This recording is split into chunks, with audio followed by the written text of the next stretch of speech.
आणि आता बातमी संजय शिरसाट यांच्या संदर्भातली आहे। कॅबिनेट मंत्री संजय शिरसाट यांना आयकर विभागाने नोटीस पाठवली आहे। शिवसेनेवर दबाव टाकला जातोय असं काहीही नाही असं यावर शिरसाट म्हणाले।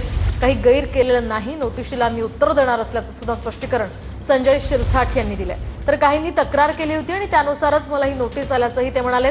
यंत्रणा आपलं काम करत असते, त्यामुळे माझा यावर काहीही आक्षेप नाही असंही मंत्री शिरसाट यांनी म्हटलंय।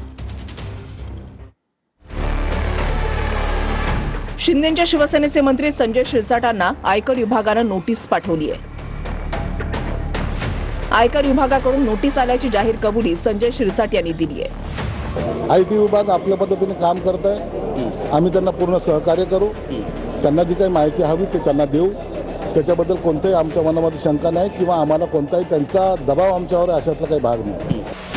छत्रपती संभाजीनगरमधील विट्स हॉटेल प्रकरणात शिरसाटांना आयटीची नोटीस आल्याची माहिती आहे। विट्स हॉटेल प्रकरणावरून संजय शिरसाटांवर विरोधकांचे गंभीर आरोप आहेत। विट्स हॉटेलची किंमत 110 कोटी असताना केवळ 67 कोटींमध्ये विकत घेतल्याचा शिरसाट यांच्यावर आरोप आहे। विट्स हॉटेल संदर्भात पावसाळी अधिवेशनामध्ये हा मुद्दा उपस्थित करण्यात आला होता। मुख्यमंत्री फडणवीसांनी या प्रकरणी उच्चस्तरीय समितीतर्फे चौकशीची घोषणा केली होती। शिरसाटांना आयकर खात्याची नोटीस आल्याची माहिती समोर आली आहे। काहींच्या तक्रारीनुसार मला नोटीस आली असं शिरसाट यांनी म्हटलंय। काही लोकांनी त्या तक्रार केली होती। तक्रारीची दखल आयकर विभागाने घेतली। त्यांनी मला नोटीस पाठवली।